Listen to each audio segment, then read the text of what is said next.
Thank you. Thank you very much.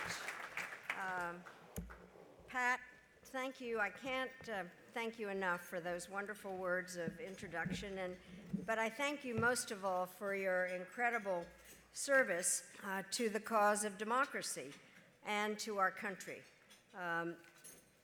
As you just said, we've known each other for a very long time, and we did, and I can tell you the extent to which we relied on Pat in the Clinton administration to maintain good relations with Congress. Not always easy.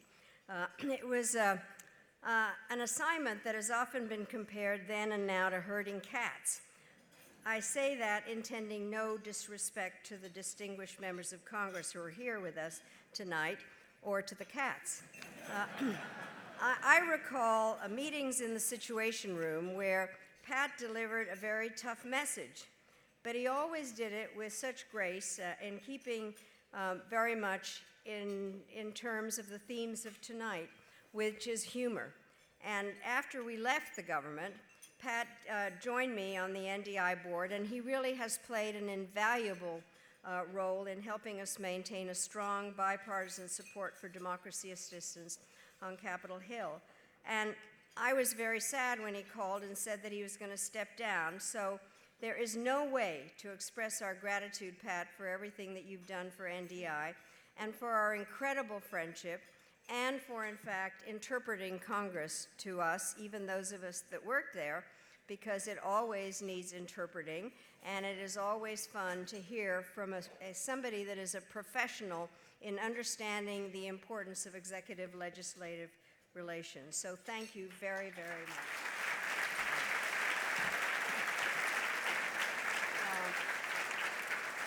Also, it's really nice to be introduced by a friend that you'll see again. I'm pleased to see so many familiar faces in the audience tonight, not only from the NDI board and Congress, but also from the diplomatic corps and longtime partners from government, the media, academia, and civil society. This is NDI's 36th year, and nothing makes us prouder than the networks we've built, and one of the ways we do that is by inviting people to dinner. Among the friends that we're delighted to welcome this evening is the legendary pianist and composer Herbie Hancock, who has been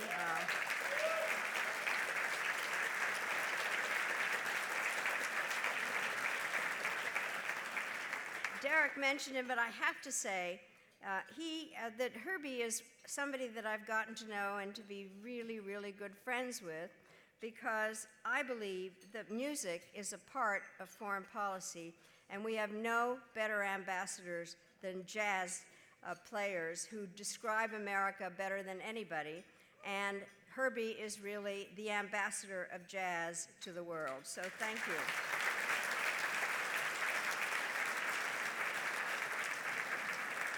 Music breaks down barriers, and unlike words, there is no need for translation, and so there is no way to thank Herbie enough for everything that you've done for cultural diplomacy, and it's just wonderful, and I treasure our friendship more than I can tell you. This has already been a remarkable evening, and I am truly grateful to NDI President Derek Mitchell, Sherry Bryan, James Vanderklok, Kirsten Tellen, and everyone else at NDI for all that it takes to make this dinner a success, and I would vote this one a truly great success.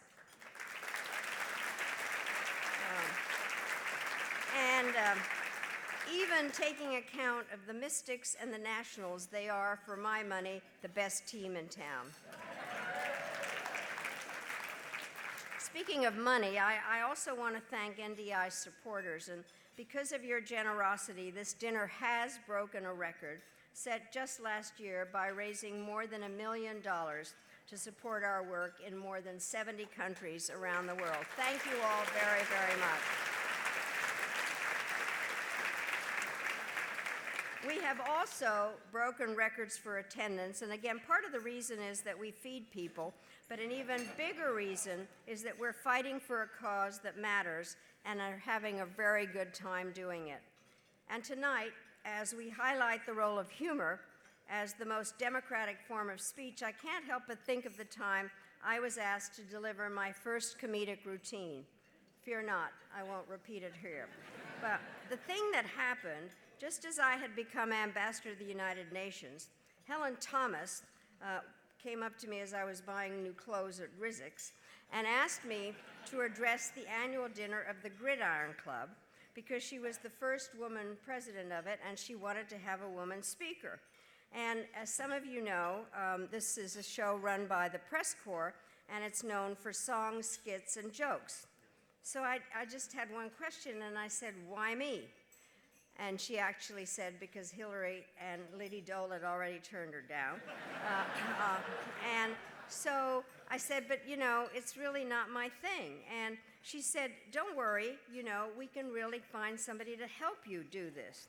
And so I didn't really want to embarrass myself. And so she said, nobody writes their own material, and I'll find someone to help you. So I'm sitting in New York, and all of a sudden I get a phone call from somebody saying that he was asked to call me because he was supposed to help me do this. And he said, so what kind of a sense of humor do you have? And I said, well, kind of dry. And then he said, you do know I charge a lot of money. And I said, well, I'm so sorry, but I don't have the money. And he said, well, I have no idea who you are, so I'm not going to do it. I did manage to get away with it because I started out by saying, who am I and why am I here? And I did get quite a lot of laughs. And to my relief, it really went quite well. But what I loved was, as we all know, the powerhouse lawyer Vernon Jordan, he said to me later that in order to be taken seriously in Washington, you have to be funny. The statement has been on my mind in the run-up to tonight's dinner because we can't escape the fact that we're living in deadly serious times. Democracy is undergoing a most challenging stress test. And in too many countries today, authoritarian leaders have grabbed the pendulum of history and are trying to swing it into reverse. They want to see civil society repressed, journalists in jail, judicial systems without independence, and elections drained of their meaning. They also want to see voices of positive change drowned out and reasoned debate impossible because fascists use large megaphones and they thrive amid division and silence. Democracy, however, depends on people who have the space and courage to speak up, join together, and fight back against injustice. It depends on people who refuse to be intimidated or to bury their ideals. People who insist on truth, who expose bullies for what they are, and refuse to be controlled by fear. People such as those we have heard from tonight, and people who know that to be taken seriously, you first have to be funny. By celebrating these comedians and satirists, we're not looking to distract or make light of the problems facing democracy. Instead, we aim to highlight one of the tools that we small d Democrats have in our arsenal. Now, I'm told by my new comedian friends that explaining jokes is like dissecting a frog. You may learn something from it, but the frog dies in the process. So I'm not going to explain anything, except to say that from Mark Twain to Will Rogers and Dick Gregory to Whoopi Goldberg, humor has been used to tell inconvenient truths in ways that unmask the arrogant and corrupt and enable us to see our own opportunities and responsibilities in a fresh light. Our honoree this evening is part of this proud tradition. Trevor Noah is one of the world's most intelligent and incisive satirists. Born to a black mother and a white father, he grew up in South Africa during the last gasps of apartheid and the tumultuous days of freedom that came with its demise.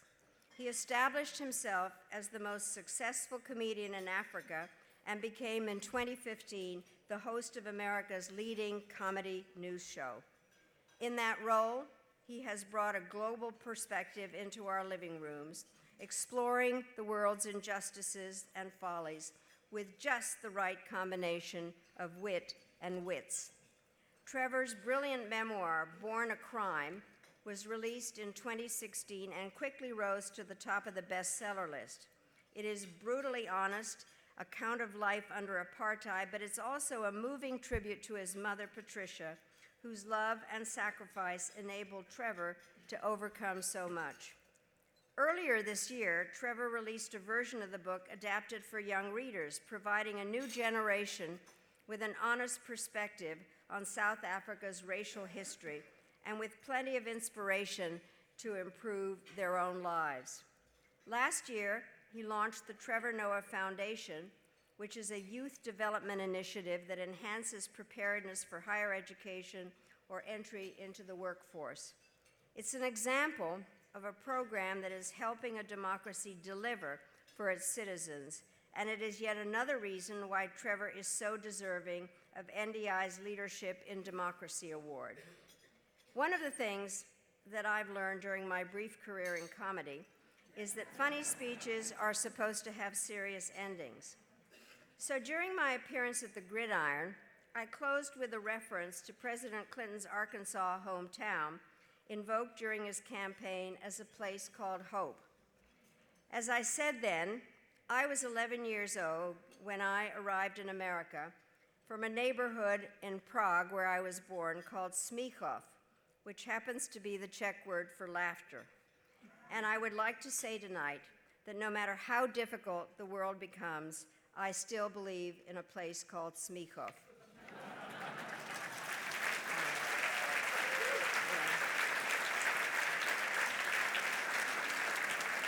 I still believe that to be taken seriously, you first have to be funny, and that's why I couldn't be happier to be appearing alongside all of these men and women.